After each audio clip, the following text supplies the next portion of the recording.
Yeah, let's just start and just see where it leads. Because you know, the universe gives you whatever you're meant to have, eh? Uh-huh. Well, I believe in that. So let's see where it takes us. It'll be an adventure. I love an adventure. I think every conversation with you is a little mini adventure. It's I great. know it is. Every time we chat, we seem to just go off on all sorts of tangents, don't we? Well, let's start with that, actually. The last time we had a really good chat, it was the summer, and I still had a gazebo, which has disappeared with Storm Kieran. Um, and at the time, you were doing so many things. You are somebody who's associated with being really calm. You are a very tranquil, loving, kind person. But actually, when I listen to the things that you do with book writing, sound therapy, courses, it's quite manic. Which is the It's real you? busy. Yeah, it is busy. It's busy, but good busy, Uh-huh. because I think everything that I do has got passion and purpose in it. Hmm. Okay. If I don't love something, I'm not so good at doing it. But when I love it, then actually I can do more of it.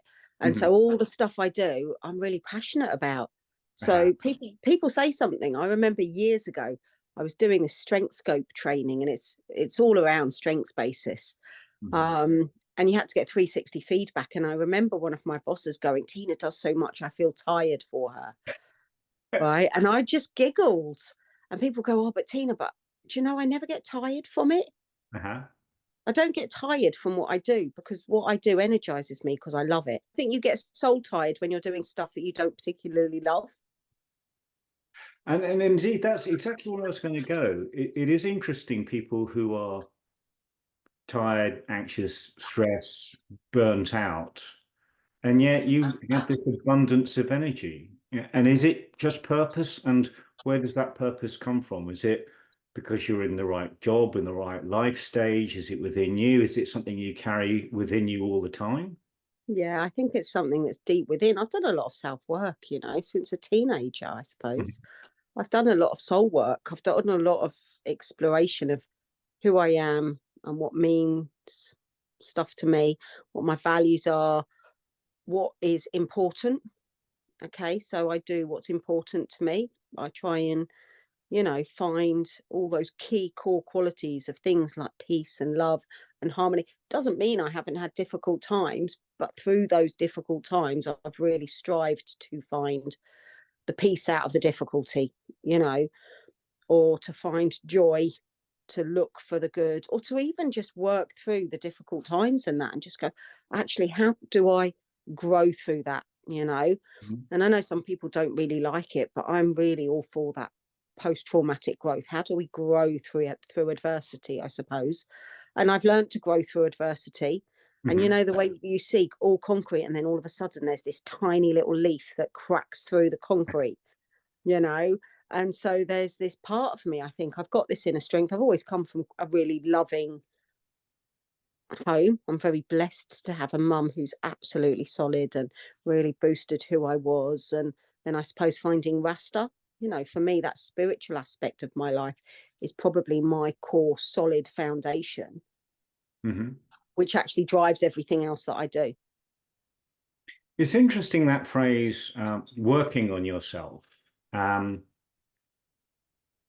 I think for me, it definitely is sometimes work. Sometimes I have to sort of force myself to sort of go for a run or relax or read a book. I need to almost curate that. But what is it?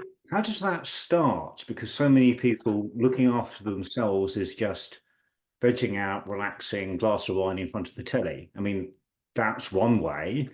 Whereas it strikes me that you work at it, you're more active about that. Yeah, because I think for me, it's about how do I embody Mhm. the values that are really important to me. So I've probably spent the past 10 years trying to find peace in my heart. Mhm. You know, that's hard work, Mhm. trying to work through the thoughts that aren't peaceful or the situations that aren't peaceful or the work, the external world things that aren't peaceful that can impact us. Mhm. And how do I find this settling in who I am and what my human experience is, I suppose. mhm, So I love philosophical things. I love spiritual texts. I love things that help my mind, my body, and my spirit to grow. Things that are just possibly even out of this world at times. mhm, People go, oh, I remember my son saying to me, he's like, Mum, could I not just have a normal mum who doesn't go out and talk to the trees? And I mhm. was like, no, actually, that's who you've got. You chose me. He went, no, I'd have chosen someone with a swimming pool, actually, Mum. And I just had to giggle, when you're just like, I love it. I love their simplicity, but actually that connection with the wider world, that connection with Mother Earth, Mhm, and looking at those sorts of things. Um, I like exploring all the things that there are and looking at all the possibilities, I think, in the world. That idea of creativity and imagination and tapping into some of those spiritual concepts that aren't so worldly is really important to me. And I'm not particularly a materialistic person. It doesn't mean I don't like certain things, but actually, life for me is way deeper mhm, than just going to work every day and paying my bills. It's lovely, and I'm really blessed that I can do work that mhm, enables me to do that and has meaningful work. mhm. Life isn't just about going to work and then coming home, doing the dishes, going to bed, getting up for work the next day. Life is way more precious than that for me. And you come across as a very, to use a phrase, earth mother, and yet you spend an awful lot of your time helping people who have very desperate circumstances sometimes possibly even, maybe the phrase is broken, but certainly distressed lives. How is it that you remain so positive when you're spend so much time helping people who are in quite dire straits? I think because I do a lot of Reiki, I do a lot of universal energy tapping, so it's not really my energy. I Hmm. totally believe that we can tap into the energy of the earth that allows us to really rejuvenate ourselves. Hmm. Um, and it's really important you look after yourself and you ground yourself. So I do a lot of going out into nature and just putting my feet on the earth and just going, right, actually, oh, I'm not so into the sea swimming when it's cold, I must admit, but I would love to be. I would love to be. But even just putting my feet in on the ground when it's wet, or going in and put my feet in the sea, whatever it is that's there. I think just knowing that for me, that if I can keep my energy up and I don't take on everyone else's energy, then hopefully my energy disperses to others, Hmm. which is hopefully good for them, you know. And I think we need people who are solid right now, because there's a lot of fear in the world. There's a lot of distress, like you said. There's a lot of sadness and hopelessness and all sorts of emotions that aren't always necessarily the nicest to feel. Hmm. And so I think, I'm not saying I don't feel them, but I don't dwell in them. They Hmm. don't stay with me for long. And you've recently been recognised by the artist Jason Butler, Oh, who's I love him. done a fantastic portrait of you, uh, Yeah. recognising you as a truly unique person, and you are. Indeed, we're all unique, but there's something very special about your energy, your character, your colourfulness.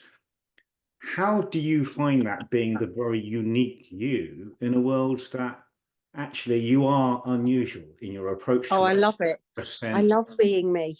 I love being me. I love being able to not have to be something that other people want me to be. Hmm. All I can be is myself. I can't be someone else. Mm. So I've learnt to love myself for who I am. I'm Hmm. not saying that I can't be better at different times, but I've Mm. learnt to love myself despite even my dysfunctions at times. Hmm. So I do a lot of self love and self compassion work. I truly know my worth. Actually, Hmm. I know I'm really precious, but I know all of us are. I Hmm. just wish that sometimes the inner narrative for some people had the same capacity to go, actually, do you know what? I'm pretty awesome because I am unique. There is no one else. And I sat in a training today, actually, and I said this to lots of members of some of the schools that I went in and did a training today. And I just went, if you look at your handprint, and you look at your fingerprints, there's no one else in the whole wide world like you. So if you were a diamond, you would be totally priceless. No one would be able to afford you. Hmm. And so when we begin to see ourselves in that light of worth, it doesn't matter what you do or what you've achieved or what grade you got or what job you've got or what house or what car. Actually, you as a human being are totally, absolutely unique. And that is really priceless. However, we've created a world that says if you don't fit into this box, then maybe you're not as valuable as someone else. You know, we've got social media that's showing that actually by being able to do, I don't know, have this or that or whatever, then that's what's meaningful in life. And I think somewhere along the line, that's why we've got lots of unhappy people, because their souls are tired. Their souls aren't in, happy. Mm-hmm. And when you think about that idea of hedonic happiness and eudaimonic happiness, that idea that we've got these fleeting moments of happiness, which is lovely. Mm-hmm. I'm going to go out with my friends and have a cup of tea and have a laugh. That's wonderful. I love it. And it triggers off all those lovely chemicals, and I spend lovely time with people, or I take the dog for a walk, or play with my grandson, or even just play a game of cards with my son, which is very rare as a teenager, but I still manage to do it every so often. But those moments are precious, and I Mm-hmm. really savor those moments. However, finding that deeper sense of contentment, I think there are lots of people who are still searching. And also, we've got lots of people who are really struggling. We've created a world that's really difficult, to pay bills, to have the basics.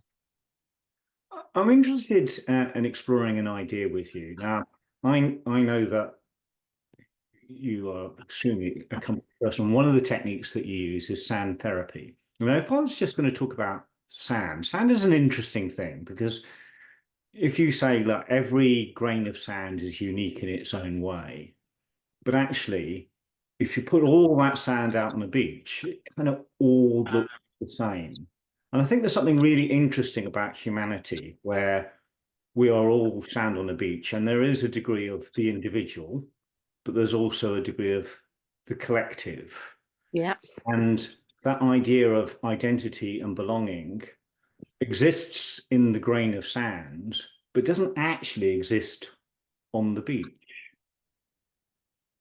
Yeah, how does that work if we are all our unique, special individuals? How then does that work with our sense of community, belonging to the world, belonging to each other? Well, I suppose for me, that's a lot around actually people's ability of acceptance Mm-hmm. of difference.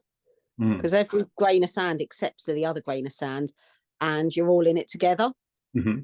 And, COVID came up with that slogan, really, we're all in it together. We've always been in it together. However, we've created a world that's really quite separate. Mm. And over the past, I would say, probably year and a half, 2 years, I've talked a lot about community, Mm-hmm. and our services filling gaps that normally the community would have. And I saw an article the other day, and it was about Zimbabwe, and they were talking about therapists. Mm-hmm. We're going, actually, we don't need therapists. It was in this little community. They're going, because we've got the grandmothers. Mm-hmm. And so when there's something wrong, the grandmothers nurture. Mm.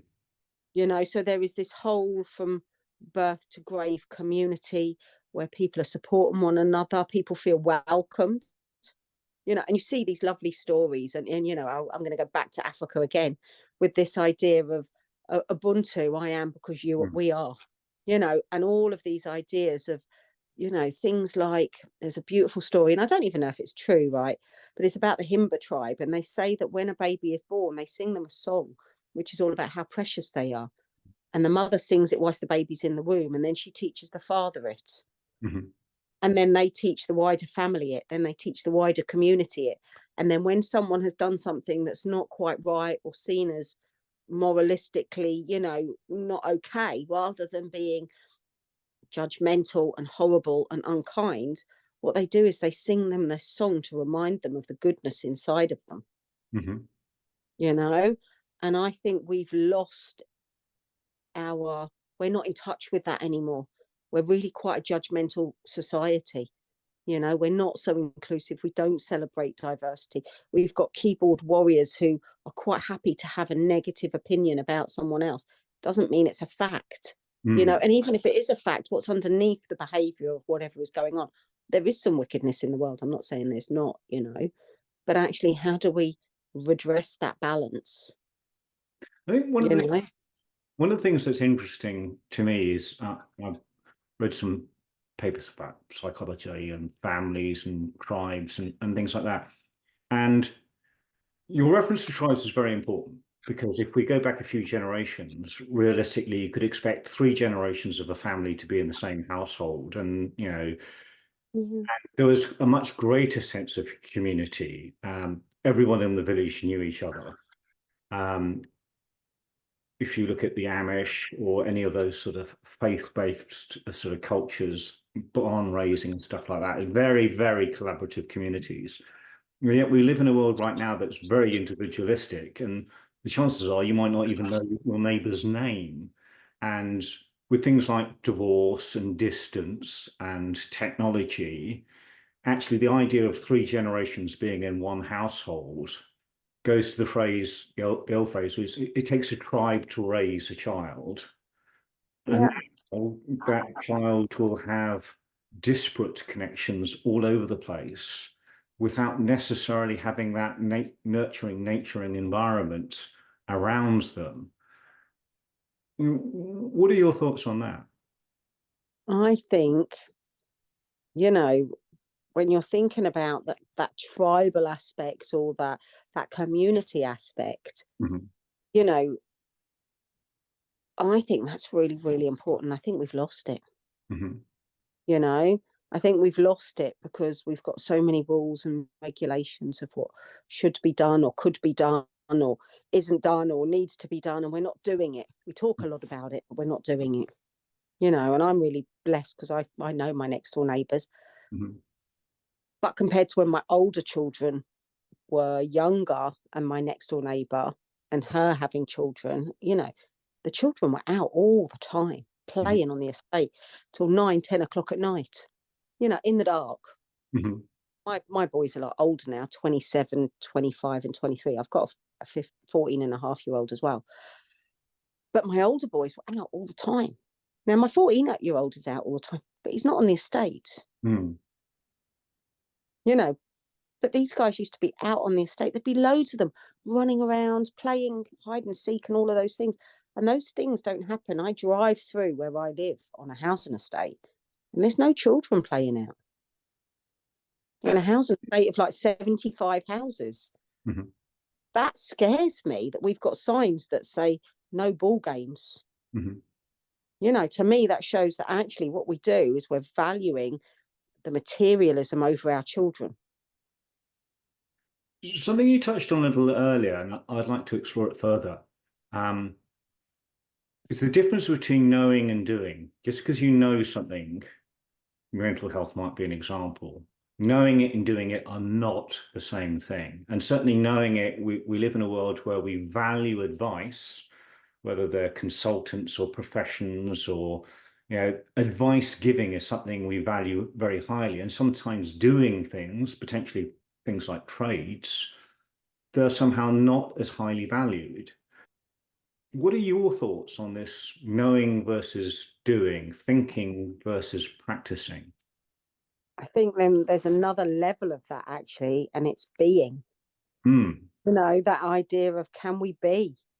And most of us can't. We are very driven doing, Hmm. you know, and we're very cognitive, you know. And for me, there is this real need to come into our whole self, our mind, our body, and our soul, Hmm. you know, because we are more than just our mind. Our mind is amazing, amazing, amazing, depending on where it goes. You Hmm. know, it can cause absolute geniusness, it can cause absolute chaos as well, you know. And so, how do we look after our mind is really, really important. How do we look after our feelings and bring about some of those positive things?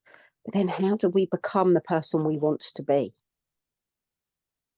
Uh, You know, and that for me is really, really important. You know, are people really content with who they are? hmm. And that boils down to things like the self worth, the self care, the self valuing, the self awareness, the ability to self express. I'm going to challenge you a little bit on that, though. And I do agree with you, but it's fun to explore almost a different point of view. This idea of being, I agree, is really important. And if we say, well, I'm going to be me, who is me? And if you talk about the self, self-care, self-love, actually, there is an argument that perhaps we're a bit selfish and perhaps we're a bit too consumed by our identity, our ego, our success, and actually letting go of the self would be better for us. So it's an interesting paradox, this idea of the pursuit of the self, and actually maybe letting go of the self, letting go of that needing us is a better way of feeling connection. Yeah, I suppose it depends on who you want to be. Mm-hmm. I suppose when you're thinking about, because self is who you are within the collective, because we are social beings, unless you're going to go and live in a mountain cave and be, quite very austere. We are social beings. We need each other, you know, but there's also the idea that can I still be myself in the whole? And, you talked about the idea of sand. Well, actually, every grain of sand is so unique Mm-hmm. that makes up that beach. But there's the argument that says, if we take, for example, who am I? There is an argument that says, I am how people respond to me. I am the impact that I have on other people, and whether that's love or aggression or sorrow, that's what I am. I am the effect that I have on the world, which is an interesting philosophical point of view. And therefore, there's that challenge. It's a little bit like reputation. You might think you are thing A, but the world judges you as thing B. Yeah. What is the difference between who I am and how the world receives me? Exactly. And actually, it's not even just the world, is it? Each individual sees Mm. you in different ways. Mm-hmm. So that is, a really interesting concept when you're looking at that, because, you will never, you might be loved by some but hated by others. And so that's why it's so important, because otherwise we can be really influenced by so many others that we actually have no idea who we are, because we're Mm-hmm. constantly trying to keep everyone else happy. Whereas actually, when I'm solid in who I am, I can still be who I am. And I am that I am. Mm-hmm. I am who I am. And hopefully, along the way, people will accept me, or I will grow with them, or we will learn about each other, or you will accept me for who I am, or not, because we might be able to agree to disagree. Mm-hmm. Don't have to always go down the same route as everyone. Mm-hmm. And I think that's part of, and this is where we get into, what is the collective good, the collective consciousness, that, the collective unconscious. What happens? We've got this idea that actually, as human beings, there is this collective unconscious. We tap into things that are universal, things Mm-hmm. like the love, the hope, the joy, the whatever is there. The stories of, I don't know, good, the bad, the indifferent. They're all there, aren't they? In every culture. Mm-hmm. So But I know very little about Rastafarianism, if that's the correct term for it. Is that what informs your view of the world? What is that? Explain that to me, who doesn't really know a lot about it at all. okay, so I'm probably not the most orthodox Rastafarian on the planet, but Rasta has always been a Mm-hmm. really big part of my life since a teenager. So as a teenager, I really started to explore who I was. I really started to get into things like meditation and Tai Chi and spiritual texts. Prior to that, I was really into punks and skinheads and rockers and I don't know, the mods, and just rebelliousness, I suppose, not going down the normal route. I suppose probably because I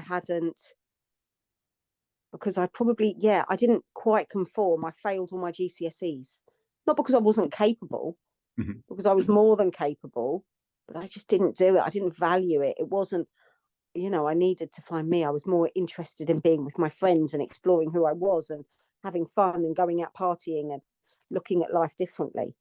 And so whilst I was in that, I started to just explore difference, I suppose, as well as that collective unity. And all of a sudden, one day I heard Bob Marley. Mm-hmm. And I just went, do you know what? That's what I've been searching for. That's what I've been searching for, because do you know what? I don't want to fight, Mm-hmm. but actually I felt for a while as a teenager that I needed to fight. I needed to fight against something that I didn't particularly want to be in. And when I found Rasta, it was very much around that peace and love and kindness and going back to nature and looking at who we are and valuing one another. So when I started tapping into Rasta and learning and listening to these people who had really struggled Mm-hmm. through different adversities from a long time historically, and then they were rising up going, actually, do you know what? We're really important beings. I'm Just because. interested, I'm interested in pursuing that idea of fight. The metaphor that springs to mind is almost being chiseled out of clay, where you build your life, your world, you lift yourself by your own bootstraps. This huge amount of energy. And well, at the beginning, we were talking about that level of energy that you have to sort of drive, that passion that you have. But then at the same time, I'm hearing about actually not having that fight, just being really relaxed, not wishing to fight. Yeah, so A bit I of think there's a difference both. between fight and passion, isn't there? For me, I Mhm. don't want to argue. I don't want things that are gonna, I don't know, agitate myself really. But I'm also really aware that being agitated is part of growth as well. Mhm. And so it's a constant. I said life can be a constant battle of, it's that yin yang and finding where that balance lies. And can I sit in the uncomfort? Can I befriend that difficult? Can I sit with my anger and my sadness and my worry and my fear and go, do you know what? It's all right. Mhm. It's all right for me to experience that. And I think there was a real empowerment for me of Rasta, of finding out that I could step into my own being and be okay with who I was and not have to be. I'm in the world, but I don't have to do what the world is dictating to me that I should be doing. I'm a free soul and I'm a free spirit. And as long as I'm trying to do good, then actually I'm trying to redress things and try and make a difference in the world to create something that matters and is meaningful. Now, to some people, it might not be meaningful, but I feel really blessed that I've got different work positions. I've been able to access education. I'm an educationalist through and through. For me, education opens doors, whatever that education is, whether it's a personal experience, whether it's a piece of academic work, whether it's a spiritual text, whether it's having fun with my friends, whatever it is, that idea of learning and growing and developing and enabling us to just like a flower, when you've got this little bud and then all of a sudden it just blooms, and these different ideas that can come out from watering different seeds. And I suppose over my time I've watered many different seeds on lots of different things. So whilst Rasta is a real core part of what I feel, I love the shamanic side of things. I love listening to Buddhist texts. I love listening to science Mhm. and the neuroscience and all this fascinating. I love psychology. I love comedians who just make you think about things on such a different level that you go, wow, I never thought of it like that. Or to be able to have a laugh and not take things so seriously. So I think I try and water lots of different things that enable me to bring all the parts of me. And I really like the internal family systems model that Mm. looks, and this idea of this collective self in the middle and all these different parts. And can we become whole by bringing all those parts and accepting all those parts, and recognizing what all those parts mean?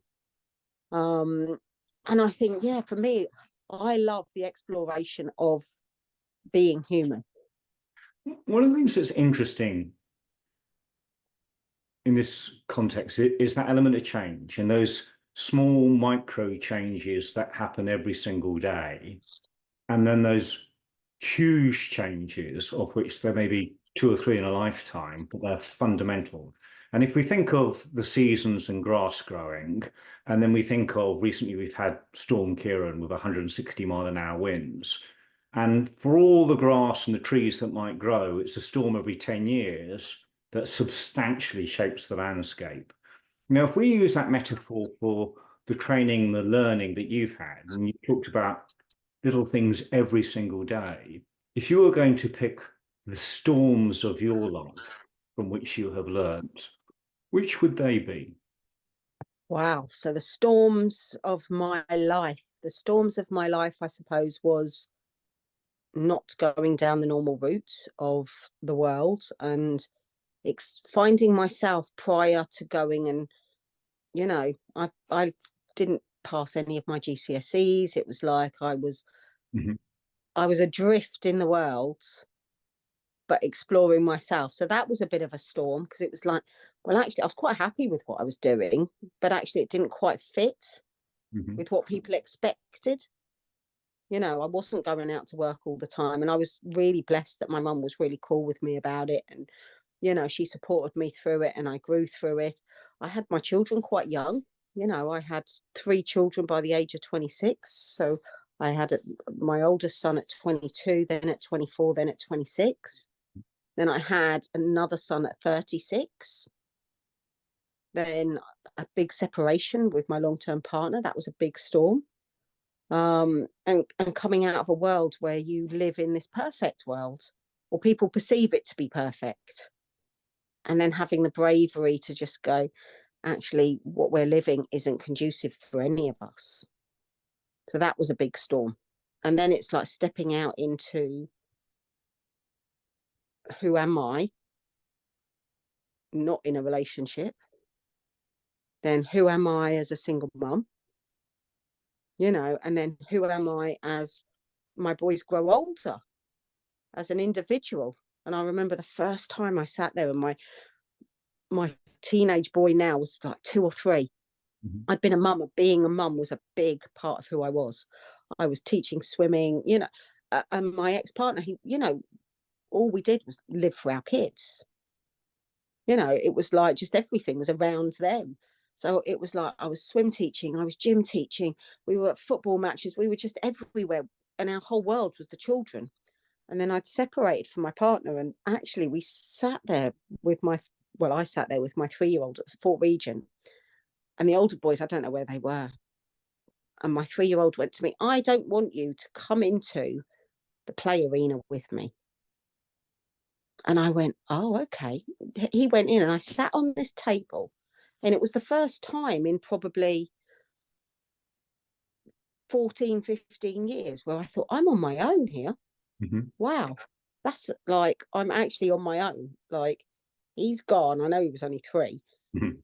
but I'd never had that moment of feeling alone, if that makes sense. And did you feel lonely when you were alone? It just felt really weird. And it was like this light bulb went on in me that said, what are you going to do, Tina? Mhm, What are you going to do with whatever is coming? So I could either be really lonely, or I could go and do something that is meaningful. And I want to make a difference in the world. I want my children to see me making a good difference in the world. I want to make things nicer for people. I want to make things nicer for me, because I think it's really important to be able to just do things that are good. mhm, And so that was a really, even though I'd had those moments during my life, I'd had it when I first had the kids, and then I went back to college. I'd done lots of holistic therapy training um, when I was younger, and so that was a big part of me. And then all of a sudden it was like, right, the youngest one's going to nursery now, what am I going to do? So I went and done my childcare, and then that took me on a bit of an academic journey of going to do my degree and resitting my maths and English at age 30. And, then going down that, oh, I might be a teacher. And then I ended up in wellbeing and in the education department, still becoming a teacher, but for adult education. And so there was all these pivotal points in my life. I suppose education has been a big storm throughout it all as well. And just, yeah, growing through those. I think my storms have really enabled me to go, right, where am I going with this? I'm not just going to let the storm crash me down. And where am I going with this? But I know it's not always so easy. I like to follow that because I'm really interested. And if you talk about the interesting paths that you have taken, and it's clear at times you're taking clear decisions. I am going to go down this path. This is what I'm going to do next. Yeah. But it also Yeah. sounds at times that things happen, opportunities happen, things that you hadn't planned happen, and how you respond to them. And so there are kind of two sides to that. Yeah. I'm a total believer. Anything that I've ever put my mind to has happened. Mm-hmm. I want to do this. I'm going to do that. And so I'm quite driven in that way. I'm a total believer in manifestation and tapping into that energy of we can make things happen, but not just like, oh, I think it's going to happen. I'm a real doer of if I need something to happen, I will make it happen and create those things. But I'm also someone who totally is open to whatever will be, and the doors will open and the people will come. And whether I decide to step into the door is my choice. But that sounds like a paradox. I mean, one is It's totally open a to the world paradox. and open to this idea of fate, and the other Yeah. is clear, driven, focused. And that, I suppose, is the dichotomy of being human, isn't it? It's the yin and the yang. Mm-hmm. And for me, I totally embrace both parts. I totally embrace, if I know where I'm going, I'm going to go towards it. Even if I don't get there, Mm-hmm. I'm moving towards something, but also learning to just be and go with the flow Mm-hmm. is, I totally embrace that as well, So, and I try not to get caught up in the, oh, well, it's all gone wrong. And, okay, so maybe that's because something else is coming my way. So I'm not so outcome focused. Okay, so even though I've got, and I've managed to achieve some amazing things, I've sat there and, done my degree when my little ones were little. I'm done my master's degree, like would be up doing my family and then up till 4 o'clock in the morning to get this piece of work done and then go to work and then do all of these things because I really wanted it for me. And probably there was some ego part of it that, mm-hmm. made me feel good or whatever it was, but that's fine too. I've come away from that a little bit, but I still like achieving things. I still like doing things where I feel like I'm developing. I think it keeps your brain stimulated. It keeps you, it makes my heart a bit content. So, when you think about that 6 ways of well-being, one of the 6 ways of well-being from the NHS talk about the idea of learning. Mm-hmm. As human beings, we're developmental beings, aren't we? Mm-hmm. So I go on many journeys. I love an adventure. I love exploring myself. I love my own journey into myself as well as my journey externally in the world. And so I think that part of the being able to let things go with the flow and knowing that the universe has got my back and that I'm totally guided and all of those things, as well as, but I've got choice to make those things. And I feel empowered enough to be able to make choices, even if they're the wrong choices, you know, and not give myself too much of a hard time about it and go, well, actually, I probably shouldn't have done that, or maybe I could have done that better. But it So, still led me to where I am. so here's something I genuinely don't know. So this is a question asked of innocence and curiosity. I'm interested in this idea of horizon. I can imagine that somebody who is positive and hopeful for the future would look a long way into the distance and say, one day I'm going to do X. So the American dream. and somebody who's very, very depressed can't realistically think about getting through the next hour. Mm-hmm. And so this idea of horizon, how close or far away that is, seems to me to be something to do with one's sense of agency and hope and connection to the world. And you are somebody who, on the one hand, seems to live in the moment, but clearly through this conversation has ambition, doesn't let things just happen to you. You navigate these things. What's your horizon? How close or far away is that? I've got many. I'm a bit of a daydreamer. You Mhm. know, I love it. I love having vision, and I think it depends on, for me to get through the day and to have had these lovely, just to have done something good or to have noticed, gratitude is a big part of my life. I wake up every morning and I'm grateful that I can get out of bed or that my children are safe. And, so real simplistic things. I'm Mhm. not driven by lots of big thinking. However, there's still dreams and visions of actually one day I'd love a nice little retreat where people could just come and be and eat healthy food and be nourished and do creative things and really nourish their soul and nourish their mind and their body and find some peace and happiness and joy and some hope, Mhm. and have these community spaces. Whether Jersey's got the capacity to do that for myself, I'm not sure because, from a financial aspect, it's expensive, Mhm. you know, but it doesn't mean that I still can't have that dream and work towards it. So, but I'm not so focused on that that's way far away. It's about one step at a time, and I suppose that comes with whatever you're doing and wherever you are, whether, like you said, you're the most hopeful, optimistic person on the planet, or actually whether you feel you're really struggling through that day. Actually, one step at a time, and I'm just going to take that step, and hopefully I totally feel like I'm guided through the world Mhm. by, beautiful forces of just navigating the wonderful spiritual realms, I suppose. Um, but I also know that I've got to create those things as well and those moments. And I think gratitude for me is such an important practice on a daily basis. I look for the good. I look Mhm. for those wow moments in the day. If I see a rainbow as I'm driving, I will stop and just take in that moment. I probably cause chaos in the car. I don't.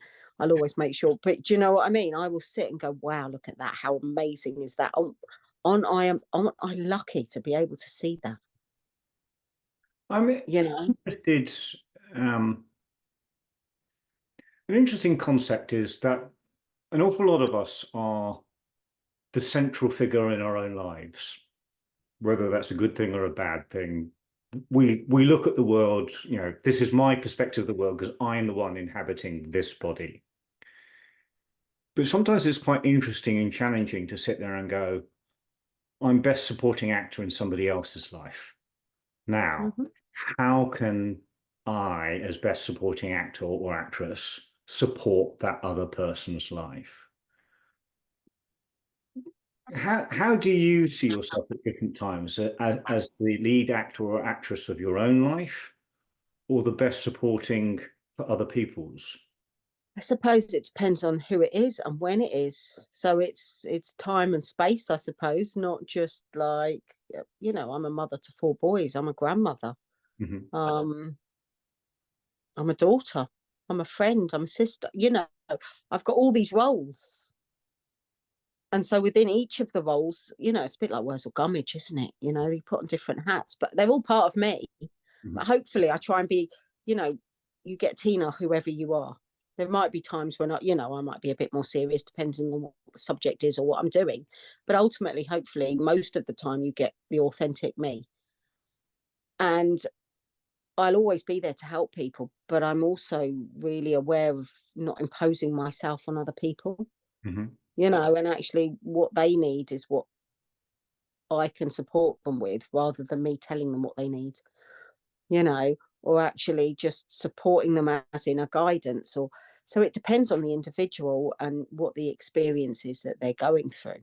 And hopefully people feel like they can come to me, and that I would try my best. Doesn't mean I'm perfect, doesn't mean I always get it right, but I'm always open, because I'm a real optimist.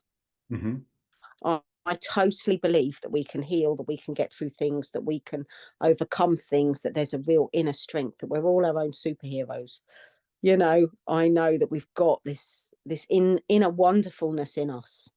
And if I can water those seeds, and I suppose that's the part of me, I suppose, whether in whatever relationship, whether it's as the side actress, as the supporting actress, whatever it is how do I water those seeds for people? And often it's around love and kindness, and hopefully boosting of who they are, or helping them sometimes to shine a light on them, recognizing their amazingness in the world. And sometimes I suppose it's that reflectiveness of, just like I would want someone to tell me, actually, is that the best choice for yourself? I would never say to someone, I don't think that's the best choice for you, even if I do think that.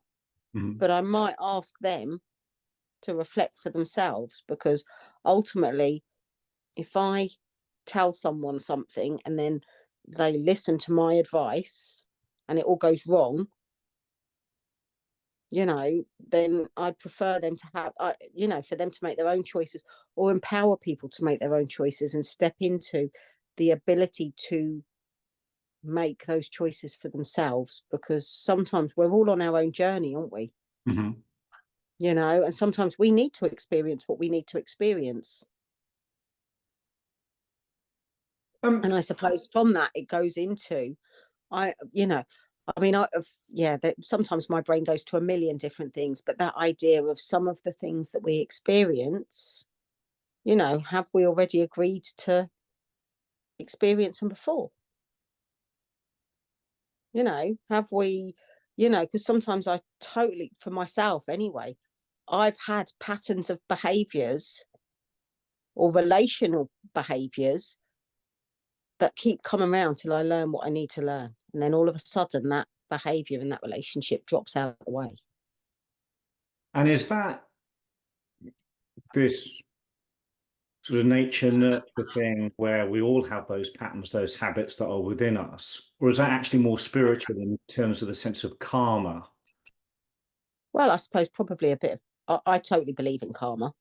Um, but I also think that habits and patterns and things like that are very present. I also know that there are a lot of people who experience things which they shouldn't experience, so I'm not naive enough to think that, there's not some wickedness in the world, because there's some real unkindness, there's some real, traumatizing behaviors, which is not okay, that Mm-hmm. we need to try and shift out of that sort of like detrimental behaviors where we impose, I don't know, traumatic events or abuse on people. Actually, I don't think that's something that people wish for, and so I think, but it doesn't mean that people then don't have to deal with it, which is really, really sad, Mm-hmm. because they've got to heal from things which they never asked for, which I don't think is a fairness in the world. So there is lots of unfairness, I think, as well. And I think that's part of the why we need to create worlds that are full of love and kindness and nurturing and healing and hope and optimism and all of those sorts of things. But we know that there is some, I don't know, some of my patterns I've learned to break because I've recognized, oh, okay, I'm just saying yes now for the sake of saying yes. Mm-hmm. Not because I really want to say yes. I'm saying it because, I don't want to upset someone. Whereas now I'm quite happy to say no. Uh-huh. I never used to be able to be someone who could ask for help. It was like I was Superwoman. I could do it all. And I remember the first time I asked my oldest son for help, and it was such a like, oh, it was so hard for me. It was like, what do you mean you've got to ask someone for help? And it was like, your son. And I was like, would you help me do this? And he turned around to me and he went, but you could do that for yourself. And I just exploded. I'm like, it's the first time I've asked you to do anything for me. And I ended up in this whole, and she went, well, Mum, it's all right. I'll do it. I was just asking you, you know, but I totally overreacted because for me, it was such a big step to go and ask for help. Whereas now it's like, I'm all right asking for help, you know, and actually if someone can't help, it's okay too. But it's sometimes about overcoming some of those barriers, but also recognizing how difficult it can be and recognizing our own responses in that.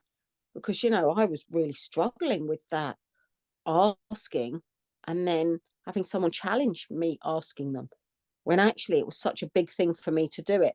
And then I learned to be calm through it, you know, and go, oh, okay, I can accept and I can let go and I can do all these, you know, I can have patience, I can come at things with a newness.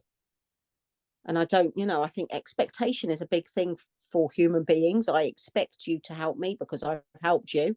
I expect you to love me because I've loved you. I expect you to behave because I've told you to behave, you know, whatever it is that goes on. And these expectations, when they're not met, because individuals have got their own path or their own, you know, ways of being as well, they don't always marry and they don't always match. But I love the idea of brain coupling.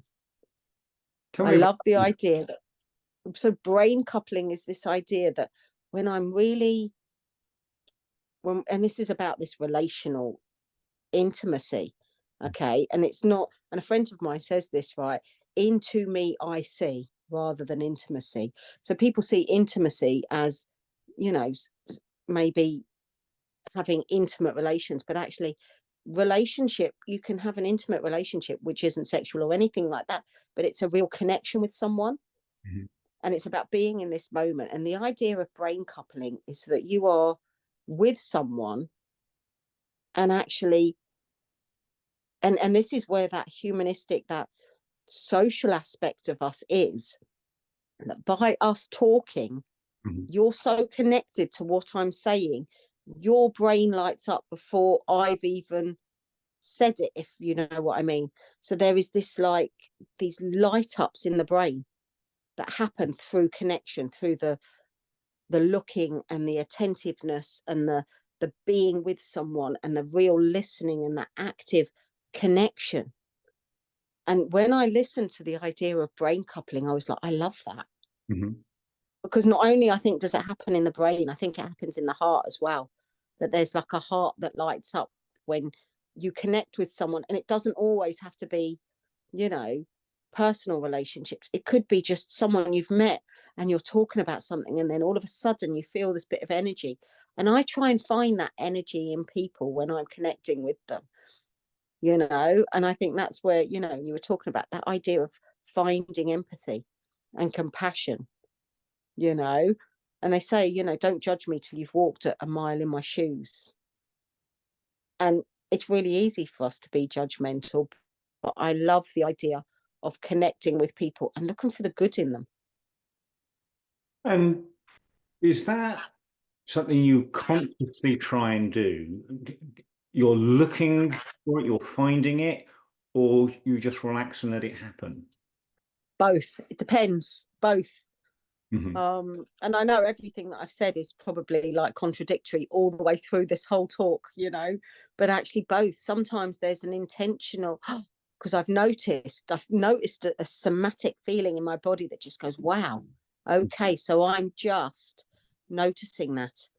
And so from that, I really just love this idea of recognizing that I can intentionally do it, but that sometimes it just naturally happens.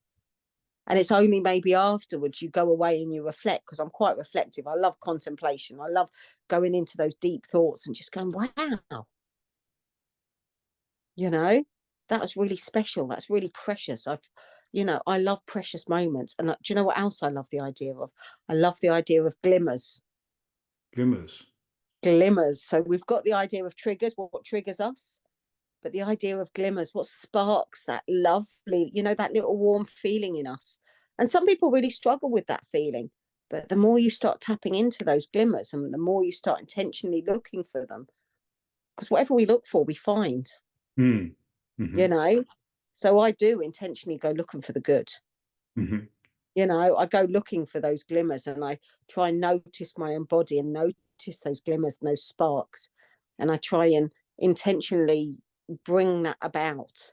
And then sometimes it's just a natural occurrence of that going with the flow, and you have fun with someone, or, they spark an interest in you from your conversation, or you just align with someone on a value or a moral.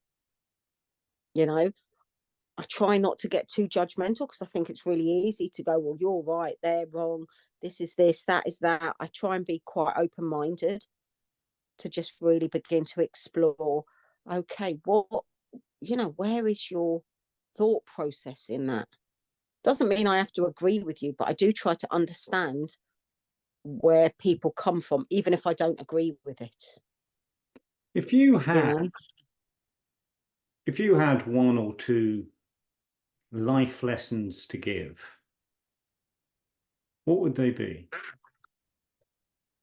wow, what would those life lessons be? Find those glimmers. Hmm. Yeah. Um,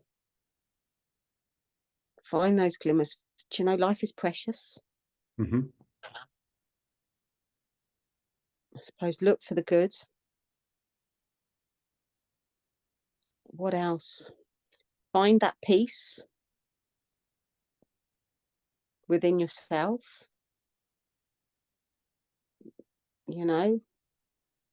I suppose learn to become who you are, if that makes sense. Yeah. Um,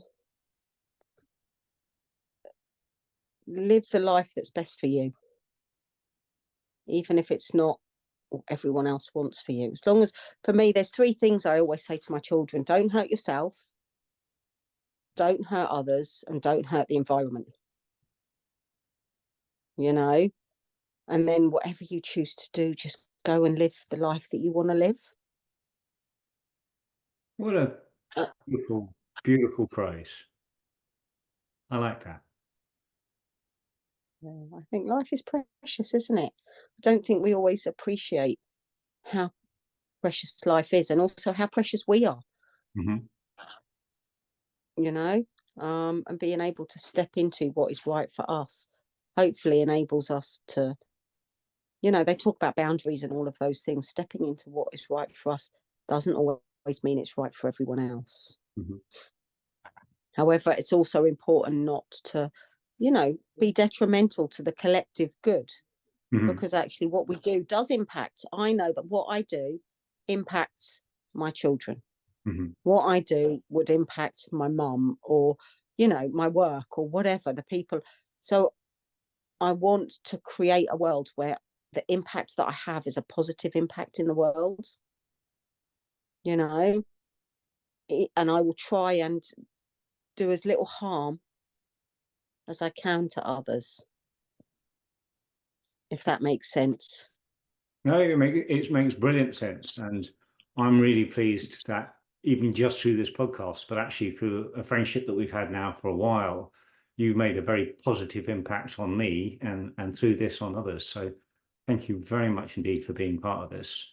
Um, you are such an energized person. It's quite late in the evening and I feel like it's dawn and I've woken up and I'm full of energy. So this has been brilliant fun and thank you very much indeed. Yeah, no, it has been fun, and I always love talking to you, Tim. We always end up having all sorts of you have got an ability to make me go off on one totally. And I'm good at going off on one.